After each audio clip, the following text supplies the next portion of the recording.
Salaamu calaykum asxaabteeda qaaliga kusoo dhawaada YouTube channelkeena waa walaasheen Raxman Diamond. Fadlan haddii aad nagu cusub tahay nagu soo biir oo channelka subscribe noo saar. Haddii aad horey noola joogtana waan kaaga mahadcelinayaa. Maanta hadduu alla weyne raali ka noqdo waxaan idinla wadaagi doonaa labada isbuuc ee ugu horeysa ee uurka hooyada waxyaabo ay isku arki doonto iyo marxaladda uu marayo uurjiifka. Asbuuca koowaad iyo asbuuca labaad oo aan dooneyno in aan maanta ka hadalno oo aan isdul taagno waa marxalad ama xaalad ay hooyadu ku jirto jahwareer. Si toos ah uma sixi karto xaaladan cusub ee kusoo korortay. Waayo isbuuca koowaad hooyada haddii ay sameyso pregnancy test waxa uu soo saarayaa wax loo yaqaano false negative oo ah in qalabka ay markaa ku sameynayso uusan soo saareynin jawaabtii saxda ahayd. Labadan isbuuc ee ugu horeyso uurku waa bilow. Sida awgeed uurjiifka ma lahan wax miisaan ah oo waa no size, ma lahan cabir sax ah oo lagu cabiri karo. Marka laga reebo hooyada inay isku aragto isbedelo muuqaaleed iyo mid maskaxeed. Waana midda saxda ah oo hooyada ay shaki gelin karto in uu jiro uur bilow ah. Calaamadaha ay hooyada isku arki karto waxa aan kusoo koobayaa dhowr qodob. Sidoo kale hooyooyinku waa ay ku kala duwan yihiin calaamadahan aan sheegi doono. Waxaa jiro hooyooyin qaar oo aan dareemin wax calaamad ah iyo hooyooyin marka ugu horeyso ama isbuucyada koowaad horey ka dareema isbedel iyo calaamado ay ka mid yihiin wareer, lalabo, matag iyo wixii la mid ah. Calaamadaha waa ay ku kala duwan yihiin.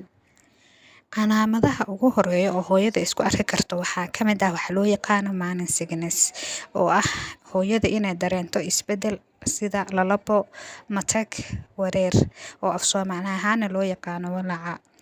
Inta badan hooyada waxay isku arki kartaa calaamadan subaxii xilliga hore. Waxay kaloo hooyada isku arki kartaa labadan isbuuc ee ugu horeyso in cuntooyinkii qaar ay jecleed in ay nacdo. Waxyaabo ay jeceshahay in ay nacdo sida waxyaabaha qaar oo carfayo inay nacdo, cuntooyinka qaar oo kale inay dhibsato. Hooyadu waxay sameynaysaa inay nacdo waxyaabo ay hore u jecleed. Sidoo kale hooyadu waxay isku arki doontaa in ay nacdo waxyaabo ay hore u jecleed caraftooda sida barafuunada qaar. Sidoo kale waxa ay dhibsan doontaa basasha karkeeda oo way u soo ureysaa. Hooyadu waxyaabo badan ee caraftooda jecleed ayay nacaysaa. Calaamada afraad ee hooyada isku arki karto waxay tahay inuu moodkeeda isbedelo. Hooyadu waxay isku arkaysaa xanaaq zaid ah ayadoo aysan gareyn reason-ka ay u xanaaqsan tahay. Dabeecaddeeda aad ayay isku bedelaysaa. Calaamada kale ay isku arki karto waxay tahay madax xanuun ziyaada ah. Hooyada waxay isku arkaysaa inuu madaxaas zaid u xanuunayo.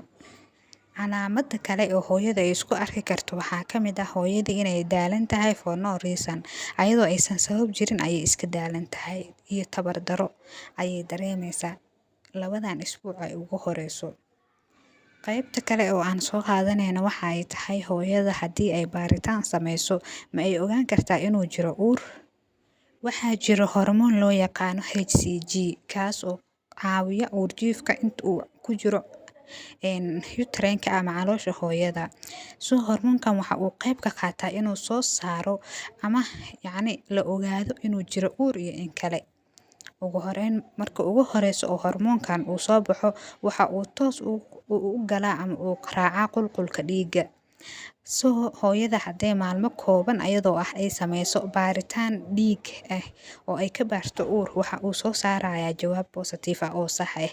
Waayo hormoonkii lagu ogaanayay inuu jiro uur iyo in kale sheegayay ayaa wuxuu marka ugu horeysa baraacayaa dhiigga. Balse urine-ta ama kaadida markaan u imaano waxay qaadanaysaa wax ka badan 2 isbuuc ama wax ku dhow 2 isbuuc ayay qaadanaysaa in uu soo galo urine-ta ama kaadida.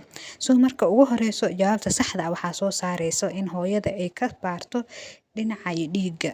Maalmo gudaheed ayuu ku soo saarayaa jawaabta saxda ah.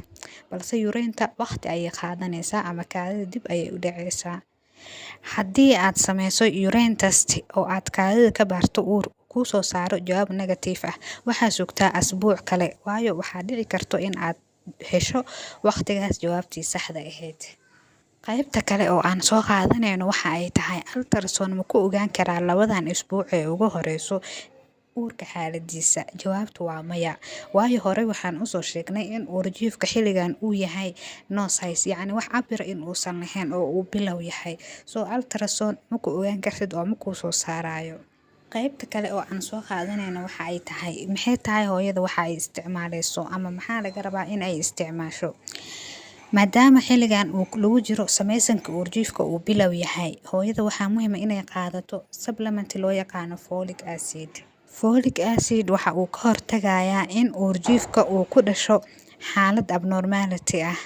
Soo hooyada waxaa looga baahan yahay in ay qaadato inta aysan qaadan ka horna ay la xiriirto dhakhtarkeeda si ay u ogaato si dhakhtarka uu la taliyo cabirka ay qaadanayso iyo qaabka ay u qaadanayso. Ugu dambeyn, la xiriir dhakhtarkaaga si aad u xaqiijiso xaqiiqada run ahaanshaha inuu jiro uur iyo in kale.